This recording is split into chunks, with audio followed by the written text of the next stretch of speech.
Well, good morning and happy Sabbath to each of you.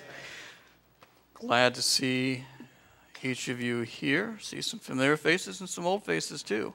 Young old faces, but glad to see Celeste and Steve here also. Glad you're able to be here this morning with us to join in service. You know, when it comes to summertime, the thing that always comes to my mind is the road trip. I don't know how many of you have been in families that did lots of road trips in the summers, but I come from a family that was all about the road trips. Ever since I was a young thing growing up, I can just recall sitting in a car and going along the highway and just long distances. I think some of the most memorable would be in the late 70s when we lived in O'Fallon, Missouri. We would travel all the way from there to Rockland, Maine, which was a good 2 days, 2.5 days. And in those days, the seatbelt laws weren't so much enforced as they are nowadays. So I remember with my sister, we would ride on top of the luggage in the back seat and just look out the window and think to ourselves, when is this going to be over? How long do we have to sit here? And just, we did not have what today's youth have with all the electronic devices. How many of you have those kind of memories? All right, you know what the road trip is all about. Well, I think about road trips this summer for us. That means going to eastern North Carolina and also to Oshkosh. What I do to my family on a road trip is maybe not the most pleasant thing. It's about a 14-hour drive. So I wake us up around 2, something like that, and drag them into the car and make them sleep, and I drive straight through to get to Carolina. It's a long trip. One thing I can tell you, though, any new drivers here? Yeah, okay. Woohoo, all right. The thing is, with driving, Lacey, it's very different at night than it is in the daytime. In the daytime, your peripheral vision is all there. At night, it comes in like that. It's very different. And I use that as an analogy because for us as Christians, there's more of a peripheral vision of what's going on. It's like driving in the daytime. You can see what's coming up, and you know what we should be aware of. Whereas, if you have no concept or clue of what truth is in regards to the gospel, it can be like driving at night. Very narrowed vision, very straight. I like driving at night myself, but just use that as an analogy as we go into our scripture reading this morning. Why don't you look with me at 1 Thessalonians chapter 5, verses 4 and 5 to start off with. But you, brethren, I'll let you get there first. 1 Thessalonians chapter 5, written to the church at Thessalonica. Most of these letters of Paul, Ephesians, Philippians, Colossians, were written to towns and cities. The Thessalonians, of course, occupied a city called Thessalonica. Ephesus would be the Ephesians. Philippi would be the Philippians, etc. But anyway, we're looking at the letter that Paul wrote to the Thessalonians here in chapter 5, starting with verse 4. But you, brethren, are not in darkness, so that this day should overtake you as a thief. There's always something ahead of us as Christians. There's always something that we look forward to. Paul calls it the blessed hope, the time when Jesus comes again. You're not in darkness because of that. This consumes the Christian worldview, by the way. This event in the future, this happening that will occur when Jesus comes is something that is called the blessed hope. It's something that we all look forward to. It's the conclusion, the climax of the world as we know it. Major changes and upheavals take place at that time. So Paul tells us here, you are not in darkness so that this day should overtake you as a thief. In other words, you know it's coming. You know it's on its way. You've heard the prophecies. You've gone through. You've seen that this is imminent. This will occur. This is not just some fantasy that somebody made up a long time ago. This is something that will happen because the signs are all there. Verse 5.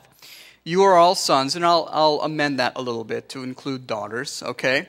You are all sons and daughters of light, and sons and daughters of the day. We are not of the night, nor of the darkness. In other words, you're not driving at night. Your vision is clear. The signs should be there. You should understand where you are in terms of history and what we are careening towards in the end. Therefore, let us not sleep as others do, but let us watch and be sober. Now, there's a famous scientist from the 1960s. His name was Arthur C. Clarke. He had a quote that said this: there are two possibilities. Number one, we are alone. Number two, we're not alone. Each possibility is equally terrifying. Now, this is the outcome of evolutionary thought. This is the way that most of the world will think. Atheists, those that don't believe in God, those that push God aside, will think in these terms. And they're terrified because they're not sure if we're alone or if there is something out there. As Christians, as those that believe in the Bible, we understand that there is someone out there. There is existence. There is life beyond our planet. And it's something that we have been taught and grown up with and that we take for granted at times. But we understand that there is a God out there, and the promises that he gives to us, or we find in places like John chapter 14. If you want to turn there with me. Turn back with me to the Gospel of John and chapter 14, a beautiful promise that Jesus leaves with us, one that we need to hold on to in the light of such quotes by Arthur C. Clarke, and etc., this belief that somehow we're alone. This is the assurance that we have as Christians. Let not your heart be troubled, Jesus tells us. You believe in God, believe also in me. In my Father's house are how many mansions? Many mansions. If it were not so, I would have told you. I go to prepare a place for you. By the way, this is not some mystery as to who is out there in the universe. We know who's out there. Jesus is out there, and he tells us right here what he's doing. Gone to prepare a place for you. And if I go and prepare a place for you, verse 3, I will come again and receive you to myself, that where I am, there you may be also. So as Christians, we have this assurance that yes, there's somebody out there, and he is for us, not against us. And that's important for us to grasp onto in the light of what's taught so often in this world, in the light of what we see in evolutionary thought, that perhaps there are aliens, perhaps there are all these other things that are out there that are trying to invade our planet. And Lord knows with all the movies that are out there, it's just all about alien invasion and overtaking of our planet and destruction and all the rest of it. We realize there is one who is coming back, and his intention is not to harm us, but to bring us home.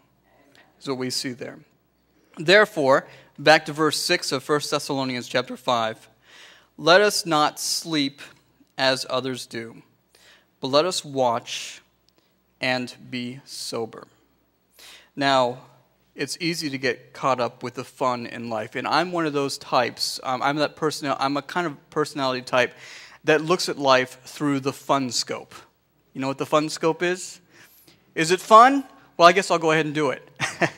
That's the scope that I kind of operate from, and I have to tether that. I have to make sure that it's not just fun, but that it's okay, to, etc. You have to weigh that out. But that's how my mind operates. But Scripture here tells us, let us watch and be sober. Let us take life seriously. It's not just all about the fun. It's about understanding where we're going towards, understanding what the end of life is. And if we were to jump forward, to verse 10, we get this end conclusion to what Paul is driving towards. That whether we wake or sleep, what is he talking about there? He's talking about whether we're resurrected first resurrection, or that we are alive and see Jesus, that we come together and see him. And he tells us to comfort one another with these words. But let's move back here to verse 6 and verse 7. For those who sleep at night and those who get drunk are drunk at night. So, of course, he's tying the sobriety right into alcoholism right there and then. Now, I asked a question in my last sermon just this morning, and I don't want to embarrass anybody. You can raise your hand if you want to, but you don't have to, all right? How many of you were alive when Prohibition was around? Okay, nobody. All right, good. I had one fellow raise his hand. He was born in 1927, I believe, back then. So none of you are that old, but you understand what Prohibition was? It existed from 1920 to 1933. It was a law enforced by the United States, and not just the United States. So there were countries beforehand that had tried Prohibition also, where no alcohol was to be sold or produced or anything like that. And then we had all kinds of crime that came along with that, But where do you think Adventists stood with Prohibition? Where do you think we stood? Very much for Prohibition.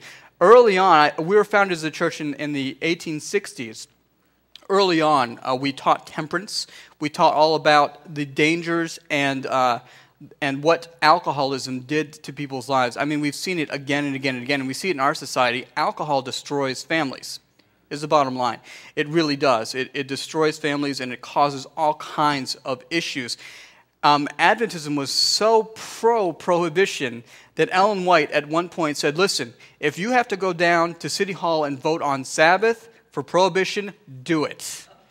They were so pro-prohibition. So this is something that Paul is talking about also, and he ties it into drunkenness, to alcoholism. And by the way, scientists nowadays, we understand that as people, some of us are more inclined towards alcoholism genetically than others. In other words, just theoretically, I could take a drink and I could go, oh man, that was a dumb mistake, and never come back to it.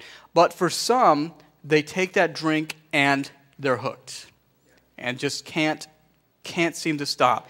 It's genetic. Well, it really just proves that each of us is inclined towards a weakness in our life. Sin is so pervasive in our world and in our own lives that some of us maybe aren't inclined towards alcoholism, but may be inclined towards overeating, may be inclined towards lust, may be inclined towards whatever it is, drugs.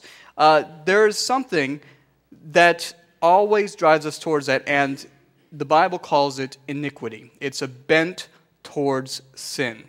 Paul here is telling us, let us, verse 8, let us who are of the day be sober. And I'm not just going to apply that to alcoholism. I'm going to apply that to whatever your weakness should be. You know what an Achilles heel is, right? Each of us has an Achilles heel. And we need to be mindful of that. And you're only lying to yourself if you say, I have no weakness. Each of us has a weakness in our life. Paul is telling us, he's letting us know to be sober, putting on, verse 8, the breastplate of faith and love, and as the helmet, notice this helmet, the hope of salvation. Always looking forward to that time when Jesus comes again to deliver on the promise, right? To deliver that salvation which we have so long looked forward to. My friends, I'm appealing to you this morning to consider your own lives, where you stand with the Lord, where your weaknesses would be, and I know that many of you have this worldview, this understanding that Jesus is coming again. Sometimes we take that understanding of Jesus coming again and we push it into the furthest places of our mind and then just do whatever we want to do. Paul is appealing to us to take our lives seriously, to live sober lives, to be prepared for when the Lord is coming back again. You know, in a lot of ways, our journey in this world is like a long, long road trip. And maybe some of you that have been on this road trip for a long time are like me when I was a kid in the back of that car going, when is this going to be over? When's this going to end? When's it going to happen? Well, it will happen, and it'll happen sooner than you think. I can remember showing up at my grandmother's house in Rockland, Maine, and being so happy to see them, see my grandmother, grandfather, cousins, uncles, aunts. It was a great reunion. We have that same thing to look forward to when Jesus comes again. We have that time to consider. But for now, don't lose sight. Don't lose view of what's ahead. Yes, there are many important things that need to be done beforehand. Yes, there's much to accomplish in our own lives. Don't let the devil overtake you.